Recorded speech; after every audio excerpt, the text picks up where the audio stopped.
brush them out after you get those burrs out, if you get burrs in there, and just to even that coat out and kind of pull everything back to where it should be. So then your dog's hair is laying down right. So that's brushes. I carry them at times with me, but generally, if the dogs are shaved, I don't have to worry about it too much. Another tip to have with you, if you're gonna do it, is if you have a dog, let's say you have a show dog and you can't cut their hair, but you want to go hunt your dog, you're gonna run it in a hunt test. There's a product we used to use. It's a horse spray. It's called Show Sheen, and if you get a dog really burred up, you can spray that Show Sheen on there and get those burrs out pretty easy. It makes them look well and it smells good. So, but it greases up their hair pretty much quite a bit, so you can get it out. Some people will tell you to use WD-40. I would not put that chemical near my dog's skin if it was me. So I'd like to use a product that's made for animals to get those burrs out. So that Show Sheen works great. The Cherry Brook company also has a sporting dog burrs away spray, I think is what it's called, and you can use that, and that works great also. So if you just have one that's really stuck in there, you need to get it out. You spray it on there, get your comb, work it out. Don't tear. Take your time getting through there, and to get it out so you're not making your dog uncomfortable. If you want a tip of how to groom your dog, start when they're puppies and start with, nail trimmers, which you should do before you go hunting. Touch their feet with it, pet them. I've seen some people put, there's like a silicone sticky thing you can put on the wall and put peanut butter on. The dog will lick it as you groom them. I would recommend, if you have a bird dog, just for general practice, to get them used to you having them lay down and touching their belly, them on their side and not freaking out. Because if you have an injury, you have to get to the dog. If you have to groom them to get that burr out, you don't want them flipping out. You want them to be used to that. And you also don't want them to think it's a fearful thing. So I know some people, I'm not a fan of it, like to put their dogs on their back and pin them down to take out aggression. I think it causes more problems later in life. It'll cause them to bite more. I think it'll cause them to spaz out. And the big problem with that is if you flip a dog over on their back, pin them down, make them fearful, and then 3 years down the road, you've got to staple them because they got into a fence, you're going to have a problem if they go into flight mode or fight mode right there. So you want them used to it to where you're going to pet them, keep them calm on their side, keep them calm if they got something in their foot you need to get out. So just a good practice, use treats, get your dog used to laying down, being on their side, being on their other side, you touching their armpits.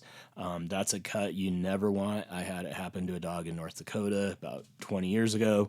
A dog went through a fence and ripped her complete armpit open, and she kept hunting, and we found she went on point, her whole armpit was hanging down, and it was not a fun situation. And luckily it was a short hair. She had a short coat, but if that had been a long hair dog, we would have a problem. So we ended up having to staple her up in the shower room. One of my clients at the time owned in North Dakota this old church, and there was a nun's quarter in the back, and we got into the bathroom and the shower there and got her cleaned up and got her taken care of and got her stapled.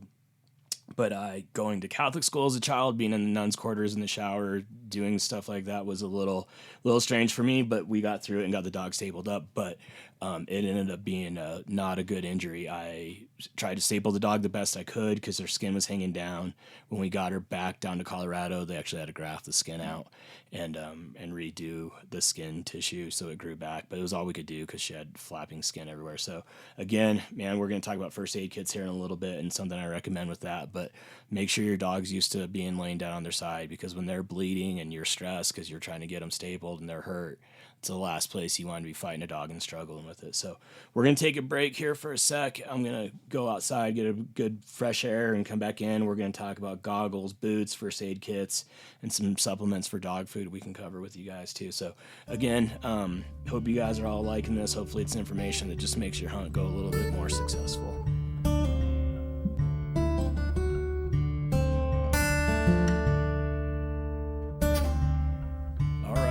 Welcome back. So with the talk of all the rain we had in some of the western states this year and the amount of cover that's going to be in some places, we're going to cover the next 2 or 3 things I would definitely work my dog on now before hunting season, before you start getting out there in October, November. So I talked about it, I think, when I was on the radio with Terry one time a couple of years ago, but there's this big new product out. there's these dog goggles. I love them. I think they're great. I wish more people used them. If you've ever been through an eye injury with a dog and had to go to an eye specialist, it is not fun and it is not cheap. So I will say that I would buy an insurance policy of buying goggles for your dog to save some frustration once you go through an eye injury. We had a dog get poked with the tiniest thorn in the eye, one of Rooster's dogs, and it was a lot of vet specialists. It was a lot of testing and a lot of things that were hard to go through with a dog being injured on a tiny little thing. So I think goggles are great. I like, obviously I've recommended them before. I think Rex Specs makes a great goggle. They also now have some hearing protection for duck dogs, and they made them for military dogs, but they have them now for duck dogs that I think are really great. But I'm going to give you some tips here. If you do get the goggles from Rex Specs, they have great videos of how to do it, but I'm going to give you strategy for training the dogs with them. So I take my goggles out, and I have my goggles out of the package. I take them out. I take my lens out, and then what I do is just have the dog start wearing them for short durations to get them used to them, because they're not going to be comfortable with them. So what we found is if you take them off the goggles, take the lens off the goggles, put the goggles on, and just start giving them, short little 2-minute windows and give them treats while they have it on them. I would not feed that morning, and I would probably use my feed as a treat to get them used to it as they're motivated. Excuse me. So then what I would do is have my feed, in my training pouch, and I would just give that to them.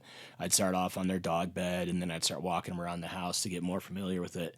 And what I would do is then start walking up and down the stairs with them with the goggles on with no lens to get them used to having that pressure on their head. And so I think it's a great way. The treats always work, especially if a dog that's food motivated. So take away the feeding, have the lens out, walk them around the house. Once you have them around the house where they'll wear them comfortably, you can also try to do it during a feeding then. So let's say you're a week into the goggles and they're looking like they're doing pretty good. You can put them on and feed them so they get used to looking down. They get used to looking up. You're going to treat or mark, both sides up and down, left and right. So they're used to it.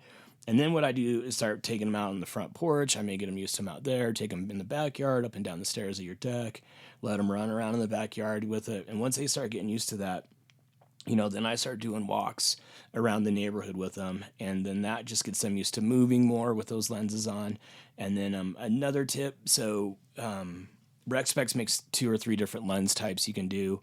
I always start the dogs off with a clear lens first, so then that way their perception's not off. It's not darker, it's not lighter, it's just what they would normally see. And then I would go to, if you want to go to a darker lens, if you're hunting your dog in snow, it's a good UV protection on their eyes to do that. So on the goggles, man, make sure you're doing those weeks, if not months before your first hunt. You don't want to put them on a dog, take them out on a hunt, especially if it's a young dog, and have that hunt be miserable because of the goggles. They'll try to scrape them off. They'll try to pull them off. If they pull them off and you don't know how it fits, you're messing with something and ruining your hunt. So as you know, I'm always prepared before I go. So make sure you're planning out how to use those goggles ahead of time before you go. So the next one to go over with cover, I think, is, vests are always a great idea. There's some great vests out there. If you find one you like, use it. I like having those orange vests on dogs if you're hunting, especially with people you don't know. It just gives a visual of where the dog's at. There's some that have chest protectors in them, which are awesome.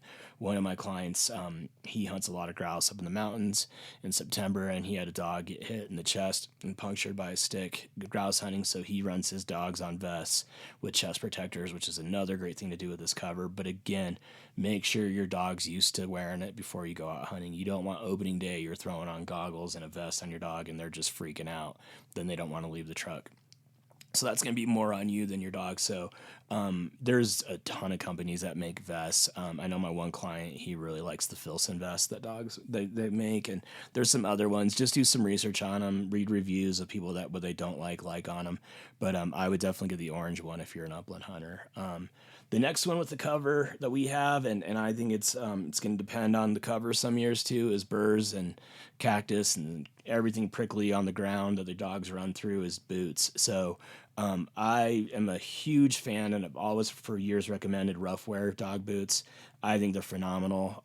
They've got one model that has a Vibram sole in them, which if you're a hiker or a hunter that wears boots, that Vibram sole is crucial for foot support. So, a tip on the boots. So, just like the goggles, just like the vest, is do not start it the night before. Do not start them the morning of. Your dog will just flip out.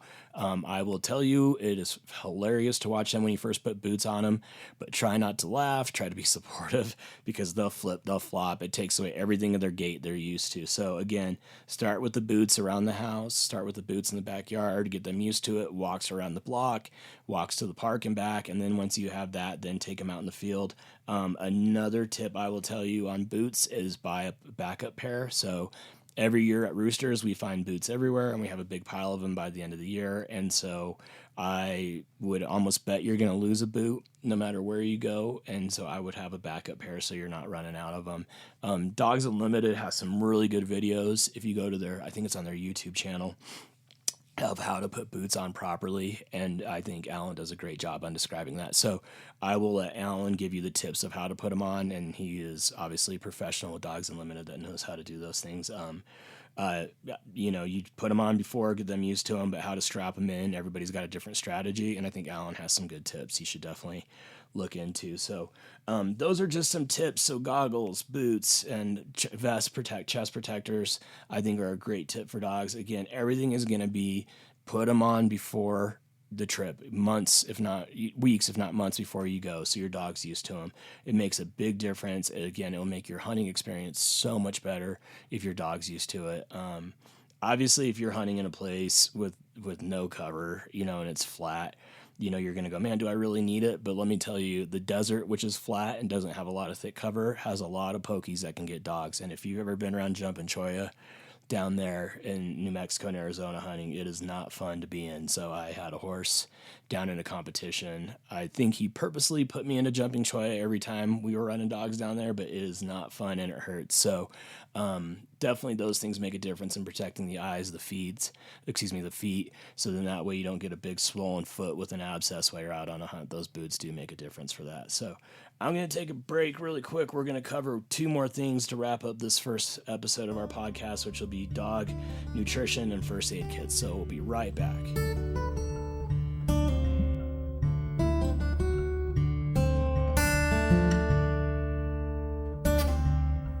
Okay, so we're back here. Let's get to these last two things we got going on here. So the first one's going to be dog first aid. So I have a really good friend of mine, Brady, and he owns a dog training company. He also owns, he does seminars on first aid, and he also has a company called Dust Off Canine. And we had him come in to Roosters, I think 2 years ago, and do a first aid seminar that just blew my mind of military first aid for dogs that deploy that Brady's involved in. And I learned so much that I thought I knew going into it, I didn't know. And he gave us some great tips on, it's CPR on dogs, gunshots with dogs, injuries, tears, things that he's seen deploying with military dogs. And I learned a ton from him. So if you have a second, Brady does seminars all throughout the country, mostly with police departments and some search and rescue stuff, but grab one of those. I think he's doing a couple in Colorado this year that are just phenomenal to learn. They've got, mannequin dogs that bleed out so you can learn to wrap if you get an injury, and they're just phenomenal to do. But he has a product with his Dust Off company that is their first aid kit, and I use them. Our guides use them. We have one on the ATV, we have one on the UTV, I have one in my truck, and they are just loaded with everything you should need for a quick fix to get your dog at least taken care of till you can get to the vet. So it's got gauze, it's got staples, it's got bandages, it's got an antihistamine in there if they get a bee sting, and I think it's worth having a first aid kit for your dog as well as you.